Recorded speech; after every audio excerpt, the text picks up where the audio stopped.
it, Sarah. All day. Hell yeah. Arm wrestling's about to take place. Yeah.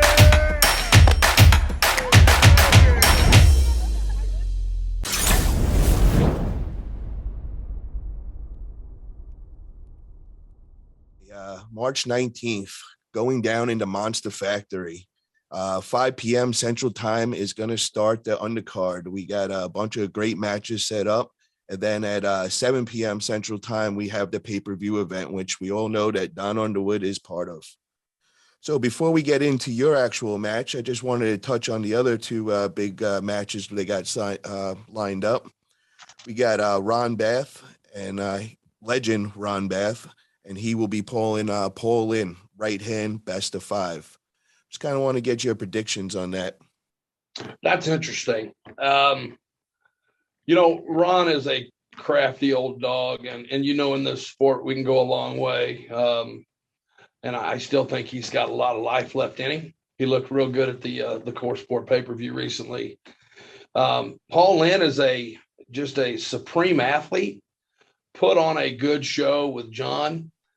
The problem is I just don't know how much John let that get that good of a match, or if he did at all. So I know John a long time, and I know a lot of things that he does, and he likes to bleed the guys and do some things, and he gives you that false confidence and then just kind of has his way with you. So I do know that Paul Linn is a worthy opponent for anybody.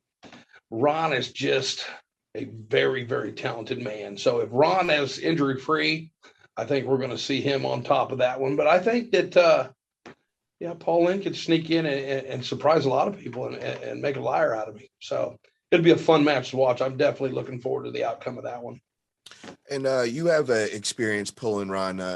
How many times have you guys pulled in the past?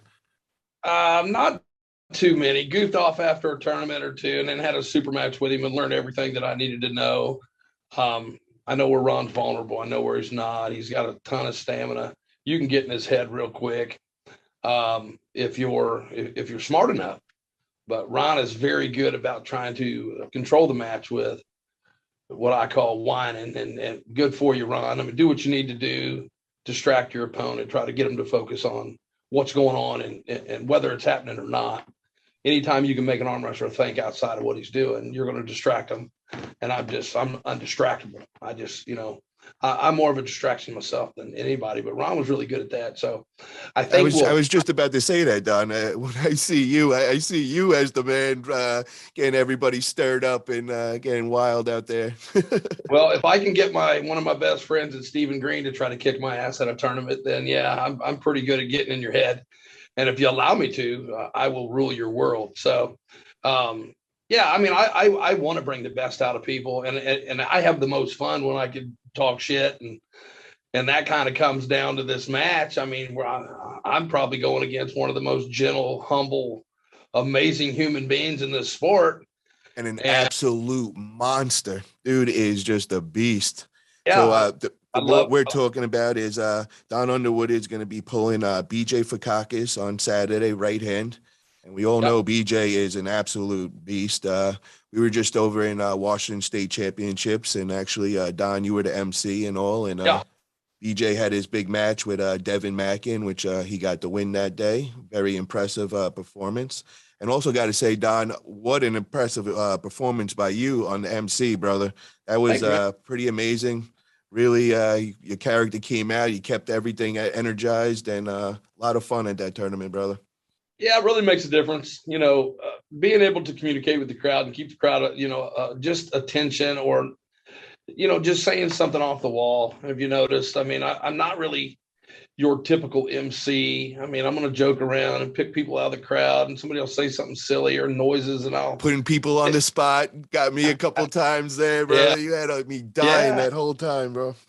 So, we're going to do a lot more of it. You're going to see a lot more of me transition into that point, especially during this process of healing. But I enjoy being a part of that, making a real experience for the folks that are watching the tournament. And that goes back to that entertainment conversation that we had, a little more entertainment, a little less downtime, and a lot more involvement in the tournament with the crowd. So Yeah, But I'm definitely gonna say this for Italia Arm Wrestling Promotions. We definitely are gonna be working with Don as an MC and also as an athlete. But yeah, dude, just amazing talent and on the mic and all. And any other promoters, organizations out there, definitely give this man a shot, bro. He gets the energy going. He keeps everybody engaged, and he just makes it a pleasant experience. So definitely check that out. it's a good time. I Uh, want to keep on this on our match though, man. Let's talk about your big upcoming match against BJ. What do we expect, brother? BJ and I are a lot alike. He's got a ton less experience than I do. The thing about him is it really emulates me a lot. Big, fast, strong. Ultimately, I think he's going to be his worst nightmare. I think that I need to use his strengths against him, and I'm hoping to. I'm really, really confident in my mind. I pulled him a year ago and was able to do exactly what I plan on doing to him, and that's controlling him hand and wrist first. Everything else should come. I've practiced with the guy a bunch. He's super strong. It should make for a very good match. I'm hoping I hold up. I want this thing to just spiral into a good one, and I plan on trying to push his buttons as well. Although I will warn him early, hey, don't take it personally, but I'm going to fuck with your ass the whole time. So you don't put cameras on Hollywood and not get some entertainment. I want to party, and that's going to bring the best out of me. So I am trying to bring back Hollywood Don Underwood, this humble guy that I am now. It's in there, but it's got to be the right time. And anytime there's a camera on, these people are going to be watching, paying for something. I want to turn around and put that parental guidance sticker up because I want to get a little wild and get a little dirty. I love it, brother. Love when the Hollywood comes out, man. Hell yeah. So, Don, what does training look like right now for BJ? Do you have any specific training partners that you're using to kind of emulate BJ's style? Anything different? I'm really setting up for him and Wayne, to tell you the truth. I got Wayne in April. And so we're taking a pad off and getting a little bit taller version of the person I'm training with. So just for the viewers, I just want to keep everybody on the page. So April 23rd is the Arizona State Championships, hosted by Tim Talmadge. They put a mega card together, amazing matches, and Don's got a very big match against a very big opponent, big monster Wayne Withers, 6'6" Wayne Withers. So that's what he's talking about. And what do you expect that day? I expect, my plan, and if it works, it will work dramatically. If it don't, we're going to have to reassess and go plan B, which I don't have one. And then I'll just have to use some experience and hopefully some lane works. But, people have tools, and if you allow them to use their tools, they can probably fix something that they're trying to get done, like winning. If you take their tools away from them, they're going to be baffled, not know what to do. So my plan is to attack his tools, take them away from him, and just see how he can adapt to what's going on. And again, we're going to know in the first match, if it works, the rest is done. If it don't, it ought to set up for some interesting antics maybe on my part. But he's a worthy opponent. He's earned his place. He's been pulling for a lot of years. Y'all may not know that. I beat him up in, I think, 08 or 09 in Alabama State. Didn't even know his name. I beat him so fast. But again, it takes time to develop in this sport. Wayne's a humble dude, super nice guy. Again, I'm going to try to bring out the best in him, and I'm going to try to be Hollywood. The cameras are on. I don't care who or what you think about me when you're on that table. When my elbow's down, you're my enemy. I don't give a shit about you. You're trying to take something from me, and it's personal. So if we can keep it business, we're good. But I'm a different cat, man, when I put my elbow down. And like I said, there's cameras on, and I want to get that back. There's a place in me that's so dark and violent. I think that's what I'm missing right now, but I'm working on it. Like I said, when it comes back out, the whole world's in trouble, man. Like I said, I'm 300 pounds, like you said, abbed up, 500-pound bench. I mean, all the things that people want to be, and put a lightning on that. You throw speed and power with it. It's hard to hold on to. So I want to be back. I'm strong and probably the strongest I've ever been. But again, I've got a few tools not working for me as well. So just hoping and praying that everything's on my side the day of the events, and we'll see what happens. Again, win or lose, I'm there for the party, and I'm going to have doing it. Hell yeah. So to the last match on Saturday, the big main event match, we got left hand. We got Robbie Toppie going against the man himself, Monster Michael Todd. So this, in my eyes, this is going to be a serious test for Monster Michael Todd because, he's not known as much for the left as he is for the right. And Rob Toppie, I mean, this dude is just the beast, man. He is the man with the left hand, So, well, what is your thoughts? Outside of Cody Merritt, you are. I agree with you. I think you got 3 North American guys left-handed, and then some supporting cast running down. But I think Robbie is your big 3 as far as left-handed. But what everybody don't understand. Who else, Don? Who else do you put in that big 3? Ryan SV. Okay.